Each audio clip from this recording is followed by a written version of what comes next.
Hello, and thanks so much for joining us here in our new office. How weird that we're sitting so far apart.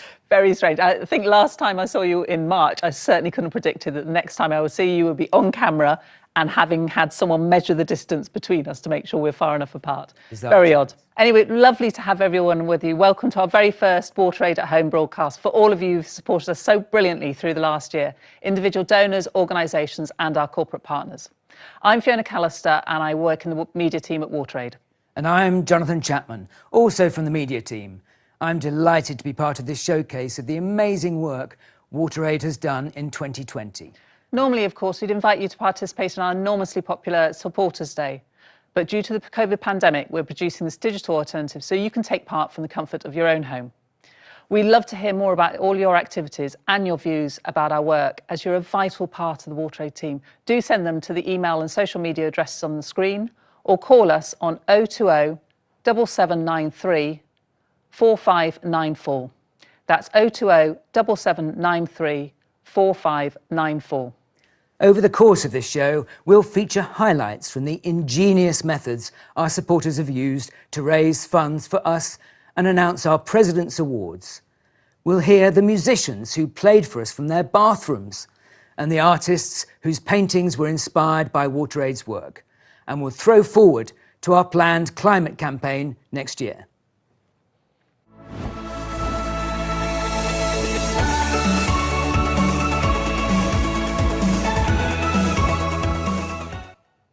But of course, our main work focus since March has been our immediate global response to the COVID-19 pandemic, none of which would have been possible without the generosity of our supporters. Basic hygiene, particularly washing hands with soap, is key to controlling the spread of the virus, and helping people to understand both the importance of washing hands with soap and making sure they have somewhere to wash their hands has, of course, been at the heart of WaterAid's work for nearly 40 years. All of our country programmes mobilised to engage their audiences with advice about how to wash their hands, along with other public announcements, even though most were operating under some degree of lockdown. Many were centrally involved with national health ministries and partners. But it posed an obvious question for us. How do we advise people to wash their hands when they might not have clean water or soap at home? Here's one solution from WaterAid Nepal.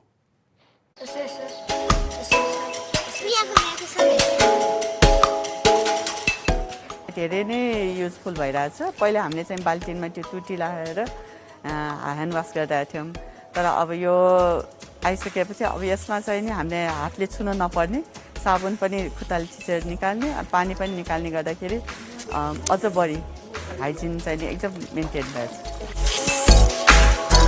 एकचोटि गरिसकेपछि चलाउनलाई एकदम सजिलो हात धुनलाई सजिलो भएको छ हैन हात धुनुपर्छ भन्ने जसलाई ज्ञान छ उसले चाहिँ अब जताबाट आए पनि हैन चाहिँ गर्छ प्रयोग भइरहेछ थर्मल गनबाट टेम्परेचर चेक हुने बित्तिकै हामी चाहिँ यदि ग्लोभ्स लगाएको छ भने पनि ग्लोभ्स खोलेर हात धुएर मात्र हामी हस्पिटलतिर गएको सो थ्यांक यू सो मच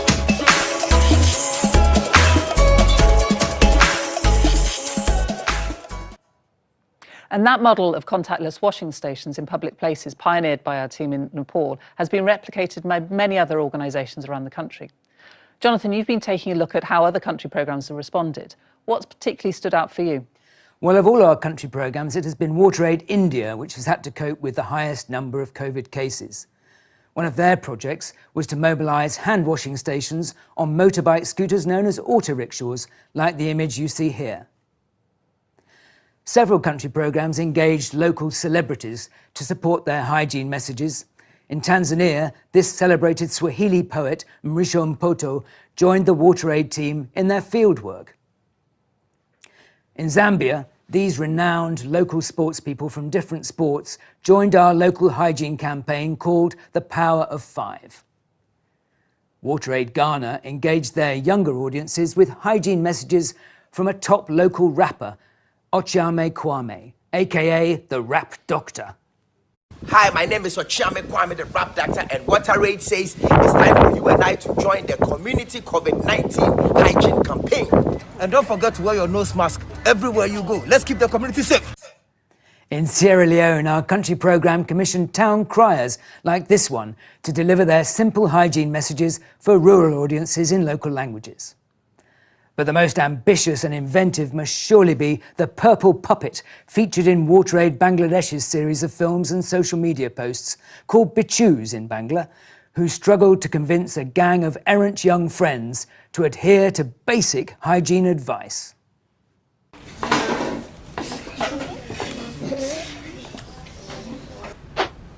বন্ধুরা, আমার নাম বন্ধু। তোমরা কি জানো হাতে নানা ধরনের জীবাণু থাকে, তাই খাওয়ার আগে অবশ্যই হাত ধোয়া উচিত? তোমরা কি কেউ হাত ধুয়েছো? হ্যাঁ, তুমি জানো? হ্যাঁ, আচ্ছা, এত অকওয়ার্ড। আচ্ছা, That took some crazy imagination to think of that sort of puppet idea, I think. Yeah, it's brilliant. And what I love about all of that work is that it really reflects the local context people are working in, so understands the communities and how they can engage with them. It's brilliant stuff. Absolutely. In the UK, we've supported the great work going on around the world, encouraging hygiene and hand washing with soap by producing materials such as posters, social media content, mobile phone messages and short films which can be used in as many countries as possible. Our emergency COVID-19 response is supported by the Hygiene and Behaviour Change Coalition, a global £100 million project launched by the Foreign, Commonwealth and Development Office and Unilever. This partnership has helped us reach millions of people. Experience shows us that people are more likely to change their habits if they care at an emotional level. So, for example, washing their hands to protect people they love, or because it makes them feel part of a community. This idea is behind the next animation, which has been a particular hit.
Extraordinary.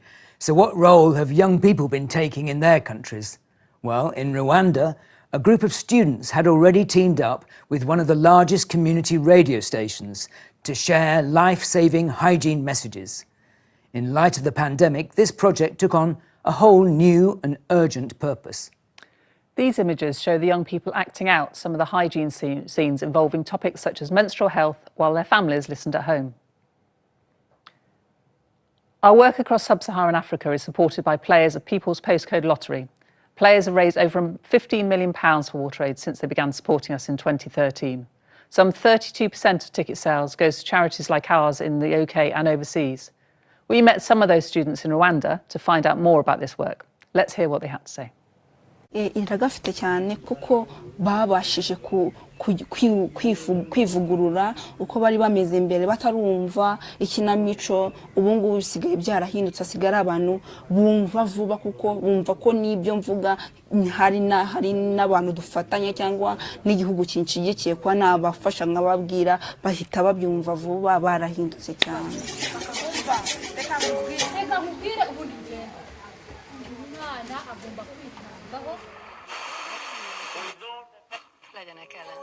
Isoko y'ubuzima. Oya ntabwo byigeze bintera ipfunwe kuko ubundi ntabwo twabihaga agaciro ariko noneho maze kumenya agaciro kabyo mbere ho numvaga ko ari ikibazo mu by'ukuri kuba cyagiye nyine cyane na mwarimu umunsi wazindutse none se ejo byagendewe kutambiza.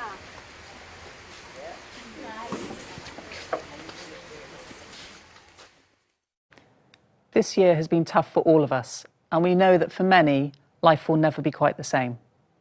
In spite of lockdown conditions here in the UK and the hardship that has brought, we've been absolutely blown away and really humbled by the amazing determination and creativity shown by our supporters, who continue to raise money and awareness for us. Some volunteers for our speaker network have submitted questions which I put earlier to Charlie Day from our supporter engagement team. Well, what a year. Obviously, it's had huge impact on everyone. What particular challenges have there been for WaterAid during this global pandemic? And I know this is difficult for anyone to say, but kind of what does the future look like? Yeah, the future. Well, I mean, one thing I love about WaterAid is we're really flexible. It's why I love working with the people we work with, because we love change, we love flexibility. But yeah, the future is tricky. Like many people, all our friends at WaterAid are having to juggle work and caring for their families, working from home, and all the challenges that come with it. And many of the teams on the ground have added problems of like less than perfect internet, not good enough mobile data, poor energy systems. But despite all this, there's been like a real explosion in innovation, from how they've been able to get their hygiene messaging out there, the development of public hand washing stations, finding new ways to keep our regular work going safely, as well as all the COVID emergency work. And in terms of that future, the work's looking stable for the next year, I think it's fair to say. However, as we're all seeing in the news all the time, the global economy is unpredictable, and how it's going to financially affect us and our local partners, and especially our communities, are really uncertain. So there is still that massive part of uncertainty that we're going through right now. Yeah. And are there any countries in which our work has been particularly impacted? To be honest, it's wherever the tightest lockdown is in the moment. Restrictions on how we work are everywhere. It's really hard to talk about specific countries because every country has different challenges and situations are changing daily, as they are here. And as it's all to do with as and when lockdowns by local governments are being imposed. The positive news is that we're being super flexible. It's in our DNA. As I said, it's one of the reasons why I love working here. And we have those contingency plans that help us flex operations. So we know what's going on the ground and we can adapt accordingly. Yeah, I mean, obviously this year has, like no other, has shown how important hygiene is for preventing the spread of disease. How do you think that COVID-19 has changed people's approach to hygiene and hand washing? Ending the water crisis and hand washing being such an important part of that hasn't changed. I think it's fair to say the changes we're focusing on is hygiene, how we focus on hygiene in the pandemic. So we've put in hand washing facilities in areas where people need them the most, making it easier for people to keep their hands clean and protect themselves.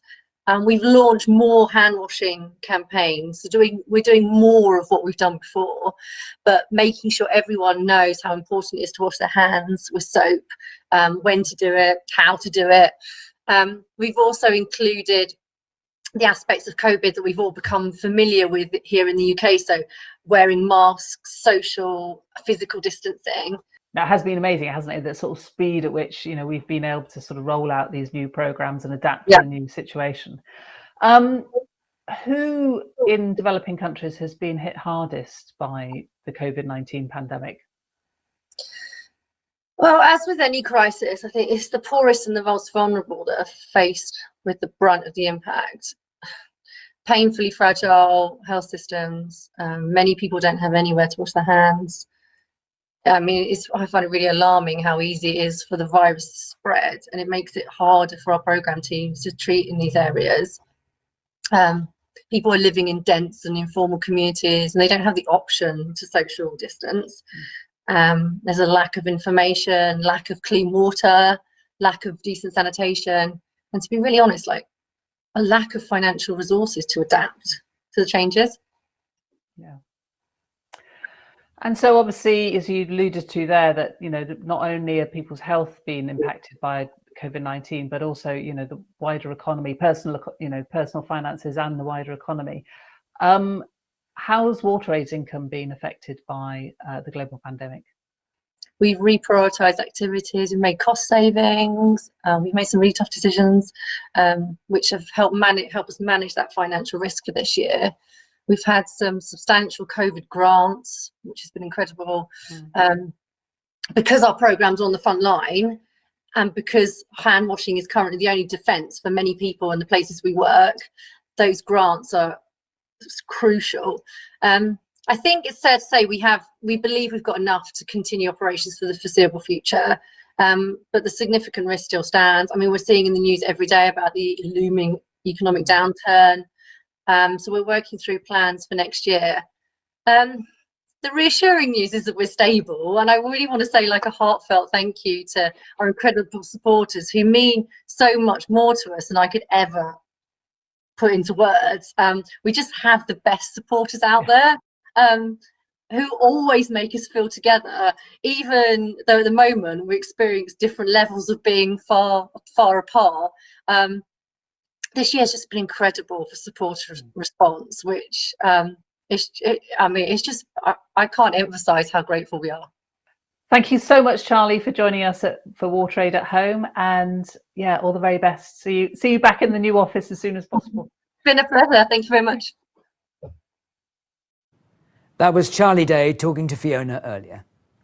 This year's Global Hand Washing Day took on particular significance, highlighting that 3 billion people around the world have nowhere to wash their hands with soap and water at home.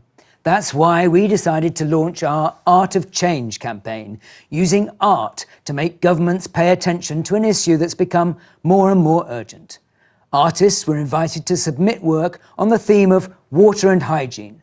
There were an incredible 285 entries from 44 countries.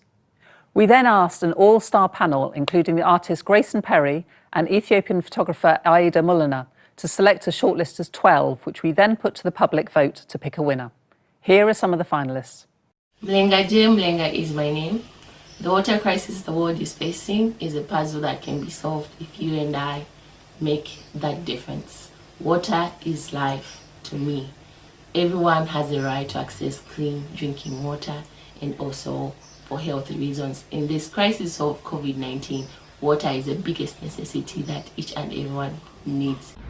When people see my art, I want them to be inspired to take action, to know that no act is too small, and that when we start thinking about our community going past our borders, that together we can create waves. Water to me is essential to life. It's what we need to survive. Water is a symbol that interconnects us as human beings. What I want people to think and feel about my artwork when they see it, well, it's really simple. What I want people to think and feel is togetherness, and I want them to think about the problem. How can we all solve it if we work together? What is water for me? And well, water for me is life, because we are made of water and this world is made of water. So water is everything for us. And here's one of our celebrity judges, the wonderful Russell Tovey, to tell us who's won. Hello everyone, I'm Russell Tovey, and I'm here today to talk about WaterAid's Art for Change competition that I was luckily a judge for. We've all found this year that washing our hands really is the best defence against coronavirus, so I was incredibly shocked to hear and understand that over 3 billion people have no access to clean water, making them extremely vulnerable to the disease, and this has to change.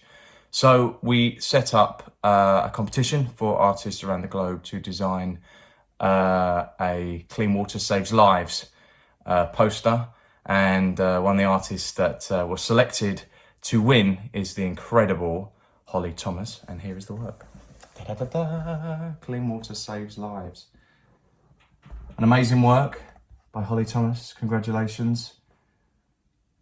Beautiful piece, thank you very much. And it was amazing to see all the artwork and all the people that were involved. I was incredibly proud to be involved in this competition and this vital and very important message. And this poster is going to be seen around the globe now. And this is Global Hand Washing Day. So it was very apt for this poster to be out there. But thank you very much, everyone. And thank you to all the artists who took part and everybody that's involved. All right, bye. And we've got the painting here with us in the studio. Fiona, what do you think? I love it. I love the little smiley water droplets, and I love how the sort of sense of coming together and sort of, bringing the hands in. And Holly's even chosen WaterAid colours to paint in, and with a very clear message for everybody. So let's hear what Holly had to say. I'm so thrilled to have won WaterAid's Art of Change competition. World leaders have the power to make sure that everybody everywhere has access to clean water, and I really hope that my artwork encourages them to act now and increase their investments in water and hygiene. Thank you so much to WaterAid and to everybody who voted for me. From being sent to policymakers to being shared on social media, Holly's art is helping to grab the attention of governments around the world and convince them to increase spending on water and hygiene. Here in the UK, her work has been handed in to Foreign Secretary Dominic Raab, asking him to urgently protect and scale up investment in water and hygiene. Now, many good causes have really struggled to raise money during the pandemic, and we're so grateful to all of our supporters for their continued generosity, so that we can keep transforming people's lives. And to you, our supporters, who continue to find such imaginative ways to keep that vital financial lifeline flowing on behalf of WaterAid. Here's a look at some of their achievements.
Oh my goodness, I feel exhausted watching all that lot, especially that pommelling. Exactly. And what's lovely is to know that not only are those spectacular challenges where people have really kind of pushed themselves to the limit, but behind them, like hundreds of thousands of supporters just quietly donating, and just that the body of support is invaluable, isn't it? Absolutely.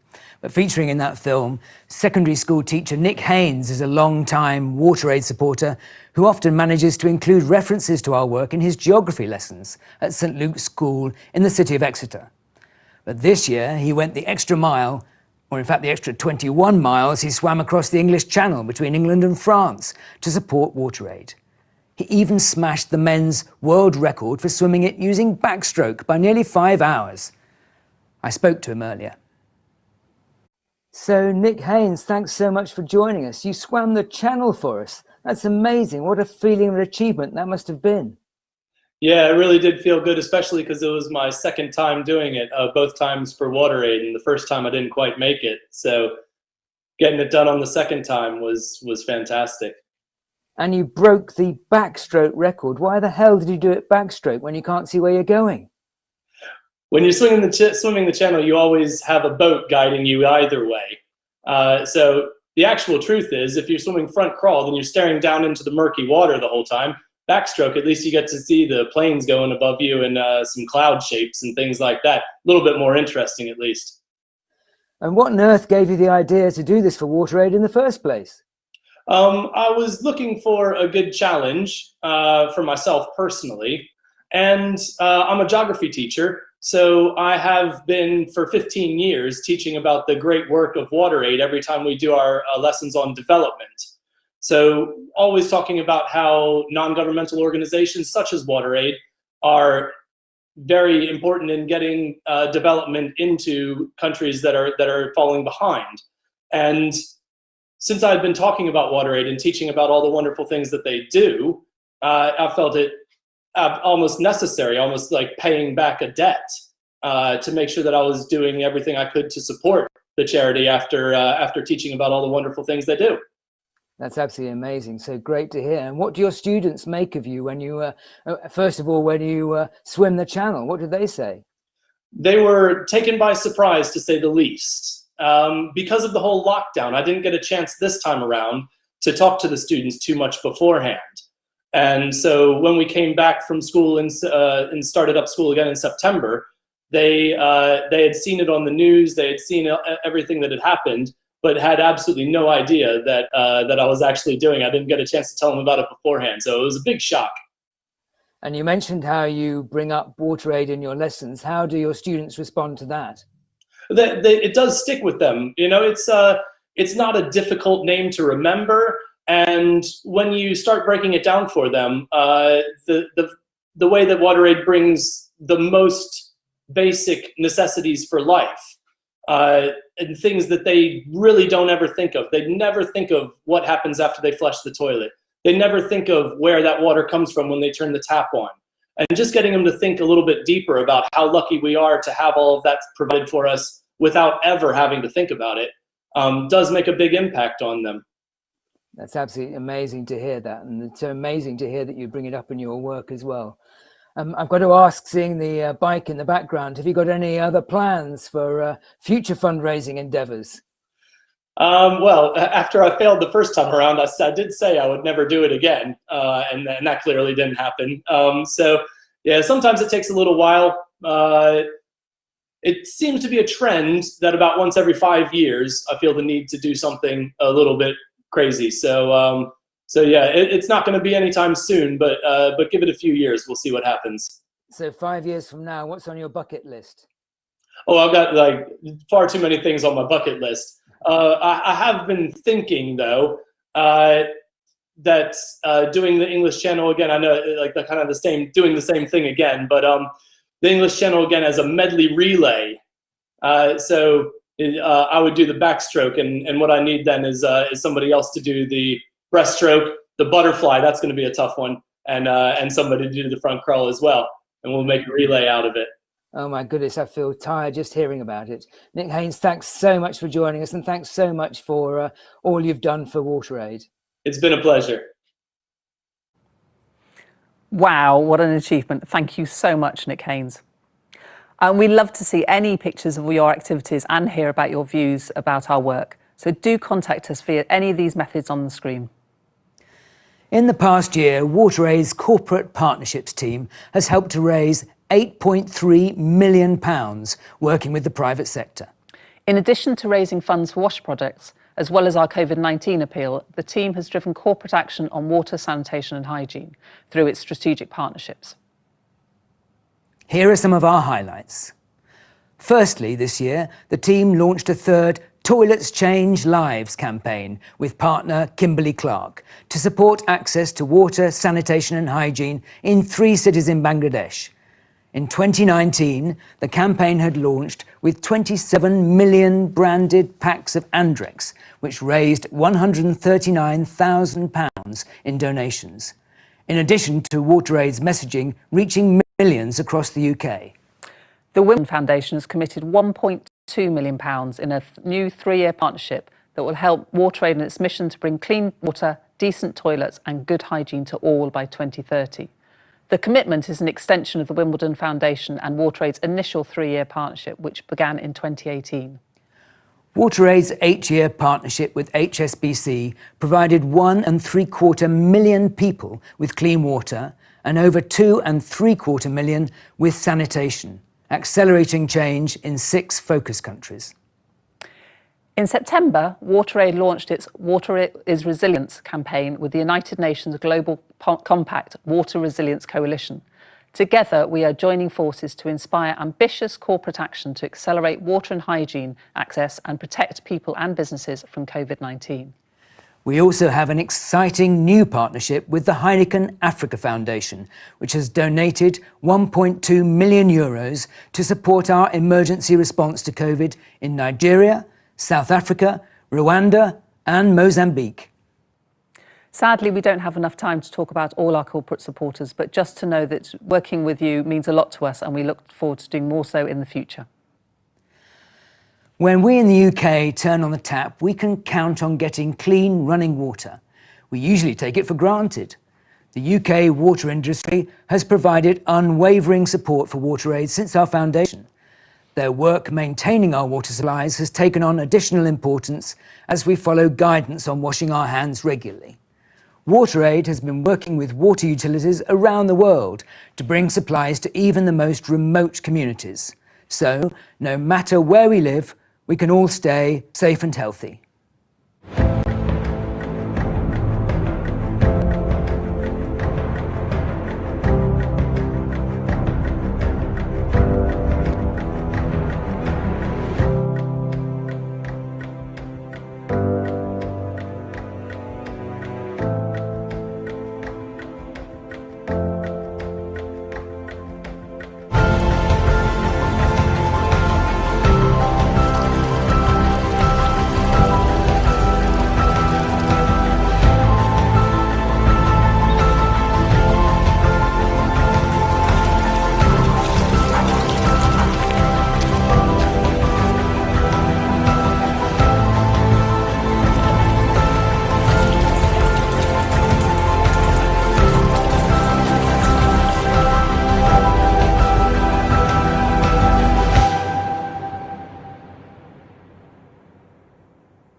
To reinforce the link between UK water industry and those working in parallel fields in our country programmes, Henry Dixon from Yorkshire Water has been in touch with Leyu, a water utilities worker in Addis Ababa, Ethiopia. Earlier, I caught up with Henry to hear what he and Leyu had found in common about their work in their respective countries. Henry, thanks so much for joining us. It's very good to see you online. I gather you've been talking to a colleague in Ethiopia, Leyu, and comparing notes as to your various respective businesses in delivering clean water to your respective populations. What did you find in common, and what are the big differences in terms of what you had to discuss? Yeah, well, I think Leyu and Ethiopia, like the rest of the world, are finding these times very challenging. I think awareness was one of the biggest things that that he was finding challenging, and Ethiopia in general, that some communities didn't even know about COVID and the impact that it's having across the world. And obviously in those communities, in the UK here, obviously we've got huge media coverage. We've got advice from the government on almost a daily, if not hourly basis. So I think, yeah, from an awareness perspective, they're really struggling. They've got really high water demand at the moment, which is their biggest challenge. They have people not practicing the government advice because they're not aware of it. Teachers in schools not having the right PPE, and they're having to restrict water usage to kind of 200-litre jerry cans, and using that for hand washing across a number of households. So 500 households sharing a 200-litre jerry can, which is a long way from turning on the tap in the UK like we have here. So have they been able to expand their services to meet any more of the demand in these times? I think they are doing more. They're under pressure. They've like all of us across the world, they're doing more to try and provide the service that they can, and more. And that demand for water and hand washing is obviously more important than ever. So yes, they're trying to do as much as they can. And how does that compare with the pressure that Yorkshire Water has been under since March? Well, again, it's very challenging and different situations. We've got key workers working on the front line, trying to keep people, keep the water flowing and taking the waste away. And those key workers are out there. Obviously, safety of customers and colleagues are the most important thing. So we're having to do that one work very differently to make sure we can do that safely in line with government advice. And people like myself who are office-based are having to work from home, and will be doing so until April at the earliest, and have been doing since March.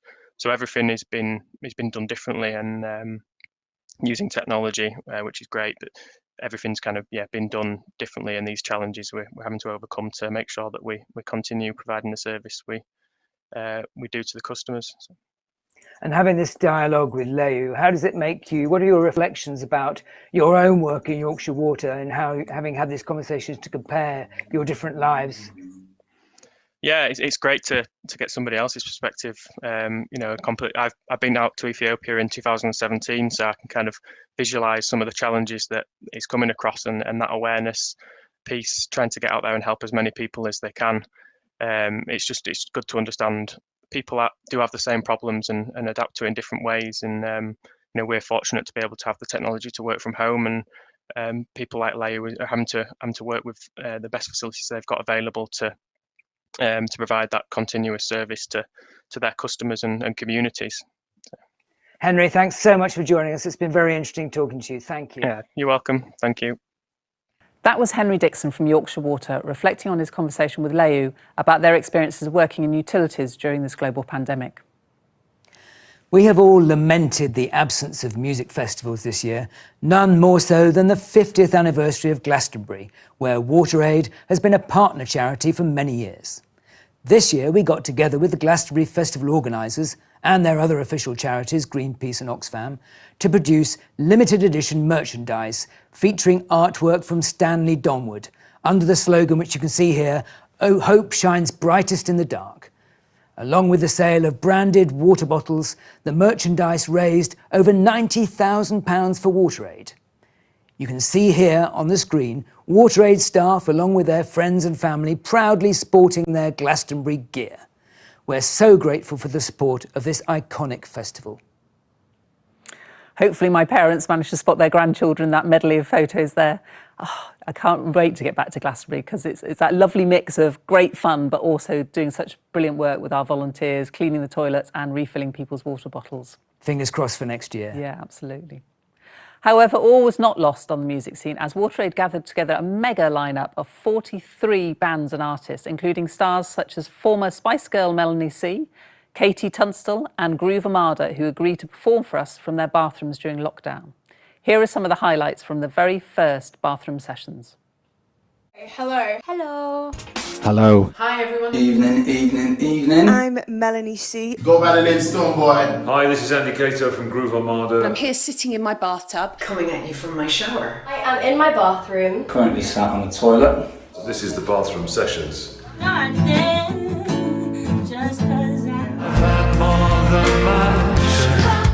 To pick me up, on me, but I'm better. You ain't gotta worry about better. I came in here with money, not yet. But we need each other. I need some love like I never needed love before. And I'm here today with WaterAid.org. They are tackling coronavirus in some of the less fortunate countries worldwide. 1 out of 10 people in the world don't have clean water. So we're raising some money. It's our only way to be. So Fiona, which of those bathroom sessions took your fancy? I think probably my favourite was Groove Armada, but there is something about seeing a former Spice Girl in a bathroom which was very special. Yeah, for me, Katie Tunstall, I think, did it for me. Yes, yeah. She was fab. Brilliant. The excellent bathroom sessions. I think there'll be more to follow later this year.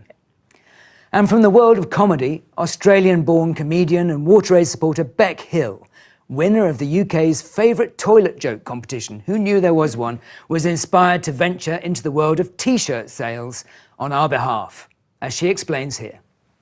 I'm Beck Hill. I'm a comedian, writer, presenter, artist and WaterAid supporter. And this year I raised money for WaterAid by creating the £5,000 t-shirt. I took an ordinary t-shirt, divided it into 500 squares and offered each square up for sponsorship on my website for £10. And here is the finished product. This t-shirt has 500 squares filled with artwork, paid for by wonderful supporters. And I wore it on Jonathan Ross's comedy club show, which was on a couple of weeks ago on ITV, just after Britain's Got Talent.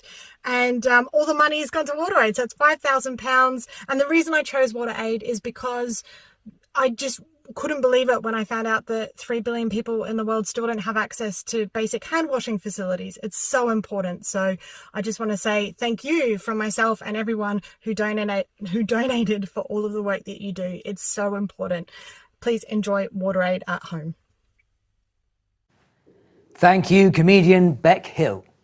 And now we move on to our annual awards given in the name of WaterAid President His Royal Highness the Prince of Wales.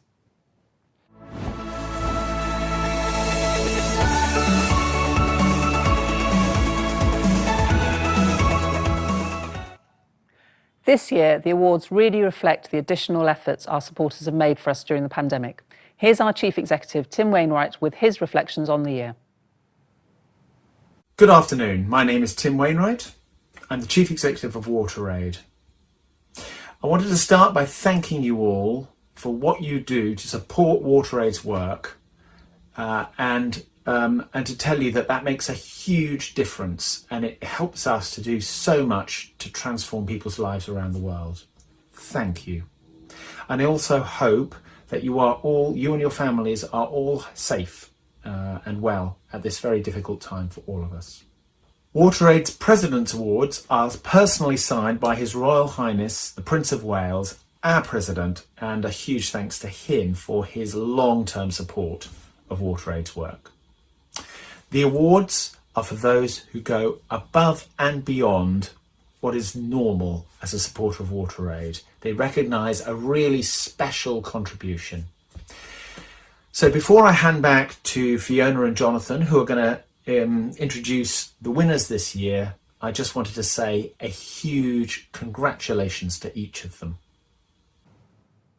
So our first award goes to Chris Wilcock from our amazing speaker network, who has delivered well over 200 highly engaging talks about WaterAid to schools, colleges and community groups over more than 15 years. And there's an award for another long-term WaterAid speaker, Chris Cuff, who has clocked up over 130 inspiring talks to schools and churches in East Anglia. Next, we have an award for fundraiser extraordinaire Marcus Mumford, who ran a marathon around a tap-shaped course, raising more than £2,000 on top of his many other fundraising challenges over the last 15 years. Now to the recently retired chairman of the board of WaterAid UK, Tim Clark, who has given more than 100 days a year of his time volunteering since 2013, an extraordinary and outstanding commitment which goes far beyond what would normally be expected from a trustee. The next award is for a team from the United Utilities Lottery, Simon Boyland, Linda Blears, Jenny Whitehead and Julia Holland, who have been supporters for over 10 years. Since this lottery was formed in the 1980s, it's raised a whopping £1.75 million for us. And now for a touch of royal recognition for Prince Albert of Monaco's foundation, which has provided vital financial support for projects in our country programmes. Prince Albert himself attended our Water and Climate Summit and has indicated his further support for our Summit campaign next year, which we'll hear more about later in the programme. Support for that climate campaign also came from young people around our country programmes who became our water heroes. They included Beatrice Caroline Piri, who runs weekly radio shows on environment issues in Zambia, Jennifer Nyaba Apotele from Ghana, who has championed simple hand washing methods for local communities with limited or no clean water supplies, and Christopher Tumwini, who educates people on their rights to sanitation and to hold their local authority to account. Our next winner is Michael Alexander, the Global Head of Sustainability at the British multinational company Diageo. I spoke to him earlier. Hello, Michael. Thank you so much for joining us for WaterAid at Home, and many congratulations on your President's Award. Very well deserved for the work that you and Diageo have been doing with WaterAid. Would you like to introduce the work that you do and how Diageo has worked with WaterAid over the years? Yes, well, Fiona, thank you very much indeed, and thank you indeed for the recognition. It's very much appreciated, and of course it's not just about me, it's about everybody that's working across the board and Diageo for the cause and working with WaterAid. So yes, I look after global environmental strategy and policy and programs for Diageo. That means water. Water is hugely important to a beverage company, and within our water strategy, important to invest in providing access to clean water and sanitation in some of our Southern Hemisphere markets. So a really important part of that is working with WaterAid, and we've been lucky enough to work with WaterAid for nearly a decade now on our WASH programs. And that's across the board, in fact. So in many countries, we're working, particularly in sub-Saharan Africa, in countries like Nigeria, Tanzania, Ethiopia, and most recently, an exciting new project in Myanmar, which is really, really exciting. So yeah, we're very privileged to be working with Diageo, with WaterAid, and we're delighted to be extending that partnership in the future. So how important do you think water, sanitation and hygiene, WASH, is for business in terms of the impact on operations, employees and communities? Well, it's hugely important, of course. It's absolutely fundamental. But first and foremost, providing access to clean water and sanitation is really about people and communities. It unlocks so much, absolutely hugely important to communities, as we know. It unlocks educational opportunities and alleviates poverty, improves livelihoods and well-being, and indeed gender equity as well. And importantly, at the moment, obviously, it's the first line of defense for COVID-19. So it's absolutely fundamental to communities in which we work. But it's also important to business. So we must recognize that we invest in WASH and providing clean access to clean water and sanitation in these communities because it's in our interests as well. We feel that it's really important because it's helping these farming communities where we're operating to help them be more resilient, to help them be more productive, to help them supply the raw materials perhaps for our breweries in many parts of the world. So it's a really fundamental important part of our strategy is looking towards helping these communities. It's helping and improving their well-being and their livelihoods, but also making our supply chains more resilient and more secure. So that's a really important part of the business case for our investment. But obviously, as you say, this year has thrown the importance of hygiene for communities into really sharp focus with the COVID-19 pandemic. But we're also obviously, as a WASH sector, working towards SDG 6, the Sustainable Development Goal on water, sanitation and hygiene by 2030. So it's great to hear about the work that Diageo is doing towards this, but how can businesses generally work towards SDG 6?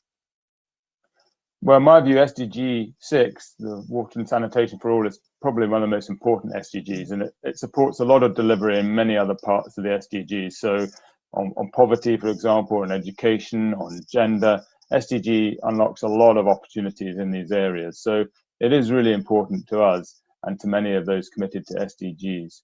And for businesses should look at their impact areas across the board, from water efficiency and water quality, right through to providing access to clean water and collective action in high-risk water basins. And this is hugely important. This is what we call water stewardship. And businesses should look across the breadth of their water stewardship impacts and address them all.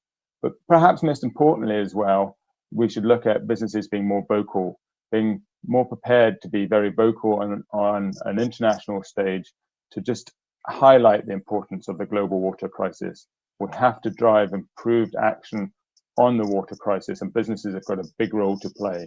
And the Water Resilient Coalition, a newly launched initiative, is one of those big opportunities to really get behind, for businesses to get behind the water crisis and address the issues front on and make sure everybody's aware of them.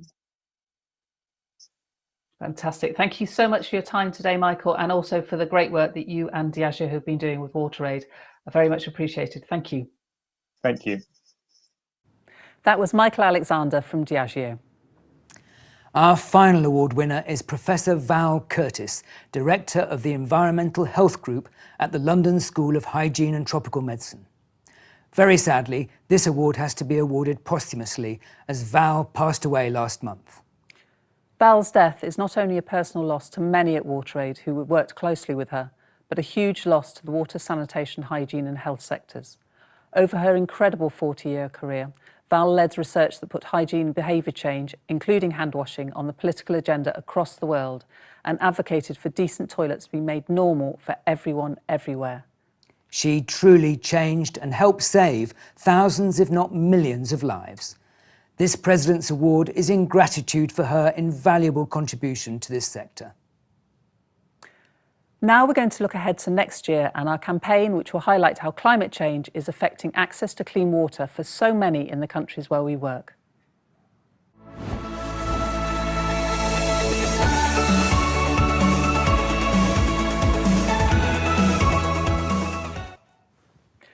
Changing weather patterns have made rains unpredictable, causing more frequent floods and droughts, which in turn impact on the availability of safe water for drinking, sanitation and hygiene.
We began this year with our own Water and Climate Summit in London, and at the end of next year, the UK is due to host the next round of international climate talks at COP26 in Glasgow. Earlier, I spoke to our Southern Africa Regional Director, Robert Kampala. I'm joined now by Robert Kampala, who's our Regional Director for Southern Africa, who's based at our offices in Pretoria. Robert, I know that several of the countries that you manage programs in have been seriously affected by climate issues, most notably and most recently Mozambique, which was affected by Cyclone Idai. Tell us a little bit about how that impacted on your program there. Cyclone Idai had a huge impact on the people of Mozambique. The cyclone itself resulted in severe flooding, destruction of socio-economic infrastructure, including water and sanitation systems. And sadly, it left 600,000 people displaced without a home and access to clean water and the toilets. So the people essentially lost their livelihood. And as WaterAid, we had to immediately respond to the situation, working alongside with the other agencies to support the displaced people with access to clean water, toilets, as well as the hygiene behavior change to ensure that we're able to prevent the imminent outbreaks of cholera and any other waterborne diseases. And there was another big story around the time when both Cape Town and the Mozambican capital Maputo nearly ran out of water completely. What happened there? The case of Cape Town is probably, a city that had a very high profile sort of case. It wasn't really expected. Cape Town, like many other sort of large cities with large populations, do not yet have secured access to clean water for a majority of its populations. You might wish to know that Cape Town lies in a water-stressed region, and what really impacted the situation is as a result of a drought. So what we're seeing is due to climate change, this is having an exacerbating sort of situation and on already existing challenges that these various cities are facing. And tell me, for the people living in the countries, in the programs where you manage, how big an issue is climate change, given all the other issues that they're facing? Climate change, Jonathan, is a big issue. It's affecting, like I pointed out earlier, livelihoods of the people. It's affecting agriculture. Most of the people in the region depend on the agricultural productivity, but also, more importantly, it's affecting water quality and the security, affecting the people in terms of being able to access clean water, toilets, as well as making sure that they are able to practice good hygiene. Robert Kampala in Pretoria, thanks so much for joining us. Thank you. That was Robert Kampala. Now, to discuss why climate change has become such a central part of WaterAid's work, I'm joined now on the line by our Senior Climate Policy Analyst, Jonathan Farr. Thanks for joining us, Jonathan. Hi there. We've just heard there from Robert about some of the climate impacts on the ground in Southern Africa. How does WaterAid globally plan to expand its involvement in this area of work within the water and sanitation sector? So, yeah, you're absolutely right that this is a global problem. And as the world gets warmer, the impacts will be different in Southern Africa from where they are in Bangladesh. But what we do know is that wherever they are, those communities who don't have access to basic water supplies will already be struggling to cope and will find it even harder to adapt to these changing circumstances. And what that means for WaterAid is that it absolutely increases the urgency of our mission. And it also means we have to make sure that all the programs that we commit to in these countries are built to last in the face of increasing floods, droughts, and severe storms. What are WaterAid's key messages for world leaders who are due to hold their next major climate negotiations in Glasgow a year from now? So our clear message to world leaders is please do not forget about the poor communities who are on the front line of the climate crisis right now, a crisis they didn't cause. While these communities are leading the fight against climate change, they're also paying the price for impacts on their water supplies. We need to ensure they have the support they need and the essential services, without which they just cannot be resilient. And it is not just about having more money, but it's important we have the political commitments from governments and from international agencies to ensure that that money gets where it matters. Finally, Jonathan, how might our supporters watching this programme help us in this climate campaign? So I want all our supporters to know that through the work of WaterAid, they're already transforming the prospects for communities and putting them in a position to respond to the threat of climate change. And so I encourage everyone to keep watching today and support our winter appeal. Thanks so much for joining us, Jonathan Farr. Thank you. As Jonathan said, we'll be picking up these themes in this year's winter appeal, Future on Tap.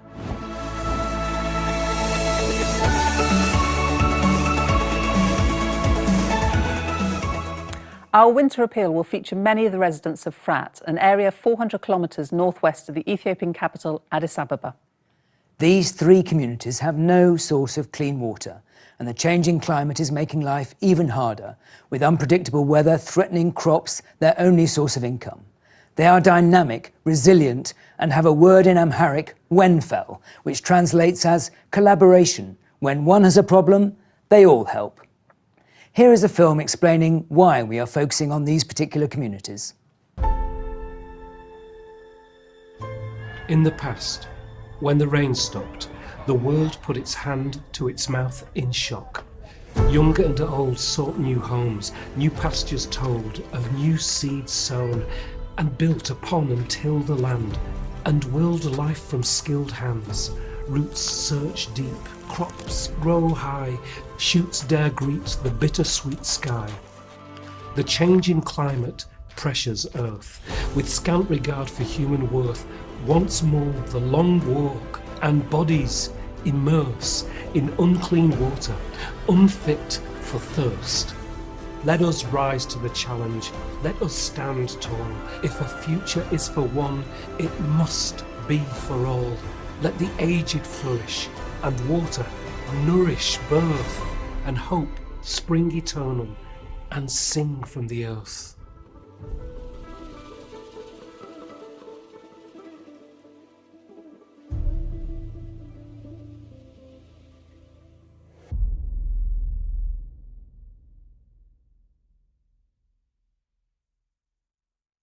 The Ethiopian photographer who worked with us for this campaign, Gane Eshetu, told me more about her experiences in Frat.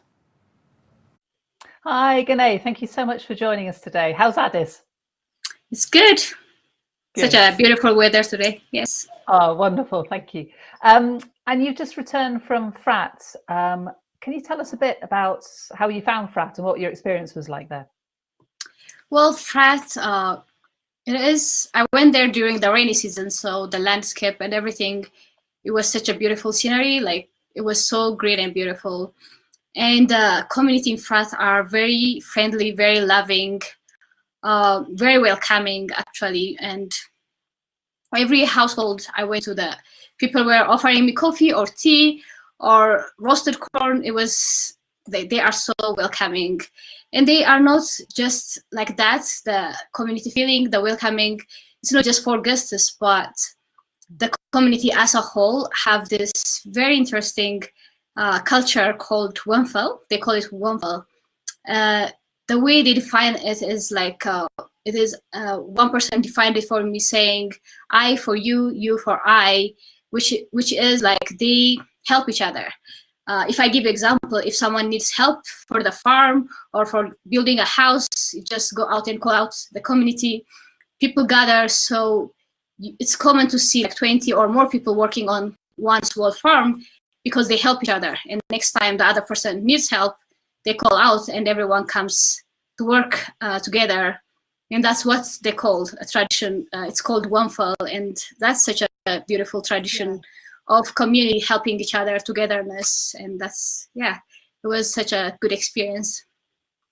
Absolutely, and that's wonderful, isn't it? And the wider WaterAid community is then able to join that community spirit and help bring water to the village. How will clean water improve their lives or change their lives? Clean water definitely will improve their lives, because where they get water is during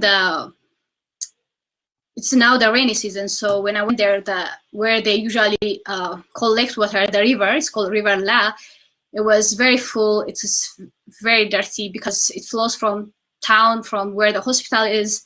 So it comes with a lot of dirt. And that was a very dirty water. At the same time, it's risky this time to fetch water from there, but that's usually where they collect water, which is like 2 kilometers away from their homes. During the time I went there, they were collecting this water because the river is very risky at this time to collect water. They are collecting water from a surface water, which is down the hill. So which means they walk up the hill carrying 20 liters of water. Like these are like kids, 12 years old, 8 years old. It was even hard for me carrying nothing to walk up that hill. So they live in a very difficult situation. That means like children, girls, young girls, have to go to fetch water early in the morning, like at 6 a.m. before they go to school. So by the time they got to school, they are already tired. They are already exhausted. So that affects so much their education, that affects so much their health. There's so much waterborne diseases in that area. So it affects every part of their life. So having a clean water will definitely improve their lives. Yeah, absolutely. Sounds it will be transformative for them. Is there one person will stay with you for a long time? One person that you met in Frat who made a particular impression on you? Yeah, definitely. Among the many people who made a good impression on me, Hawa is one of those. She is 44 years old woman. She has mother of 4. And Hawa is like a born leader. Like there's so much leadership in her. There is so much the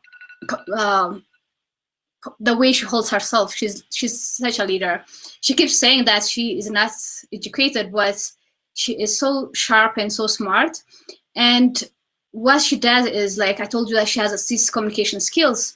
So she represents the community, and she keeps going to the government officials, asking them to provide water for the community, to provide healthcare for the community, to provide better schooling for the community. So she has been the voice of the community in that area.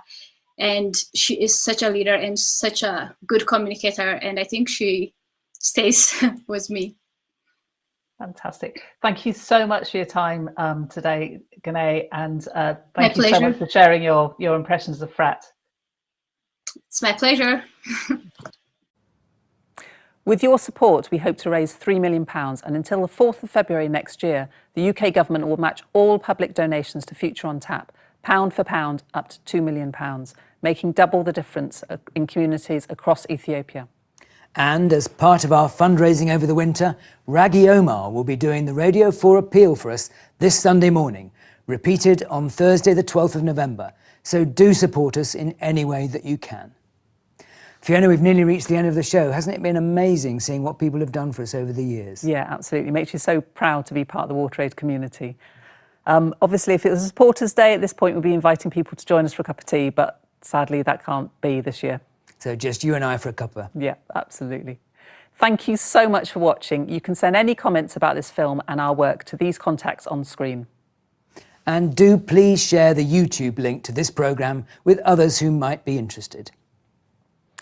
And so we close our first WaterAid at Home with a final heartfelt thank you to all of you who've supported our work so generously with your time, energy and donations over the course of the last year. We really could not have achieved what we have without you, and we look forward to your ongoing support in 2021. Thank you so much for joining us today. Keep safe, and we look forward to being with you in person as soon as we can. Thank you and goodbye. Thank you. Goodbye.